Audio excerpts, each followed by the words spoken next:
안녕하십니까. 2022년 12월 14일 수요일입니다. 코페스 동반자 채널에서 오늘은 천룡 장거리 공대지 미사일 체계 개발 시작과 득과 실에 대하여 이런 주제로 말씀을 드리기로 하겠습니다. 천룡 공대지 미사일은 KF-21에 장착하려고 개발을 하는 그런 국산 공대지 미사일입니다. 천룡 공대지 미사일이라고 부르기도 하고 한국형 타우러스라고 부르기도 합니다. 한국형 타우러스라고 부르는 이유는 바로 공군이 타우러스 미사일을 도입할 때 타우러스 미사일에 대한 기술 도입이 바로 타우러스 미사일 도입 조건이었습니다. 그래서 독일의 타우러스 제조 회사가 한국의 타우러스 미사일을 팔면서 12가지 기술을 이전하기로 합의를 했던 겁니다. 그리고 지금은 그때보다 기술이 많이 발달되어 있는 시대라서 12가지 조건보다도 더 우수한 국산 천룡 공대지 미사일이 나올 수가 있다고 합니다. 그래서 연구 개발을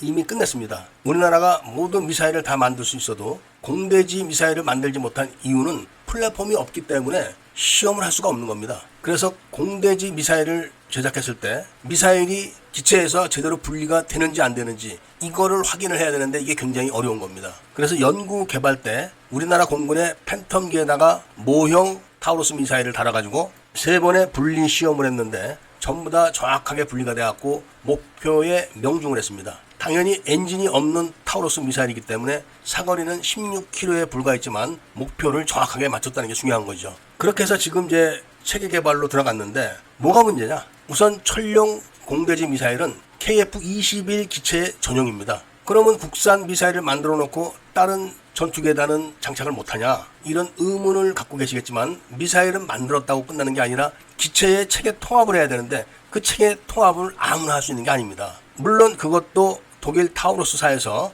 도와준다고는 했지만 F-15K라든지 KF-16 이런 건 미국 기체입니다. 그래서 그런 문제가 일단 있고 KF-21에다 장착하는데도 체계 통합하는 데만 2년이 또 걸립니다. 그러니까 올해부터 해서 2028년도에 천룡 공대지 미사일이 끝나는데 제대로 개발이 됐다고 쳐서 체계 통합까지 하는 데만 2030년이 되는 겁니다. 제가 봤을 때는 공대지 미사일 개발이 된다 안 된다 이런 논란이 많지만 저는 된다는 쪽으로 일단은 판단을 합니다. 그렇게 됐을 때 뭐가 이득이고 뭐가 손해냐 이거를 말씀을 드리면서 판단은 각각의 구독자님들께서 하시라 이겁니다. 우선 국산 공대지 미사일이 개발이 되게 되면은 여러 가지 플랫폼에 대한 이득이 있습니다. 일단 파생형들을 만들 수가 있는 겁니다. 공대지에서부터 공대함도 되는 거죠. 그리고 수송기에서도 쏠 수가 있게 만들 수 있고 FA-50에서도 쏠 수가 있게 만들 수가 있습니다. 그리고 여건에 따라서 사거리를 늘리거나 폭발량을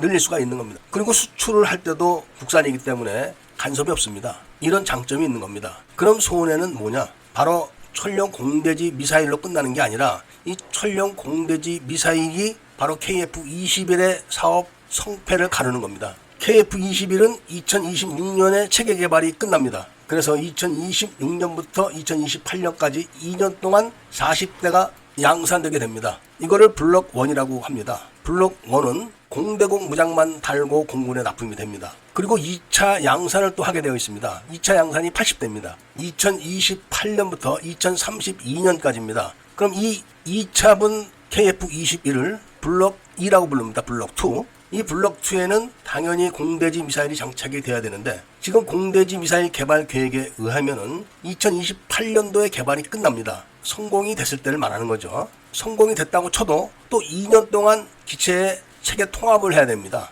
그러니까 2030년까지는 아무것도 못하는 거죠. 2030년부터 2032년 동안 양산하는 기체에는 천룡 공대지 미사일을 장착할 수가 있다고 합니다. 그 장착할 수 있는 KF-21은 약 40대 정도가 된다고 합니다. 2032년도에 약 40대 정도의 KF-21의 공대공 공대지 미사일이 다 장착이 끝나는데 그때 과연 수출이 될 수 있느냐 이 문제가 있다고 합니다. 만약에 수출이 안 되면은 KF-21은 기체값이 엄청나게 올라가서 당연히 수출을 못하게 됩니다. 그러니까 사장이 되는 겁니다. 바로 이런 문제가 따라오게 되는 겁니다. 천룡 미사일의 문제가 아니라 KF-21 전투기 사업까지 연계가 돼 있기 때문에 관련자들이 걱정을 하는 거죠. 물론 이런 걱정도 천룡 공대지 미사일이 계획대로 다 잘 됐을 때 이야기입니다. 그래서 일부에서는 타우러스를 더 들여오면서 그 조건으로 한국이 생산하는 천령 미사일에 대한 기술 지원을 더 강화해서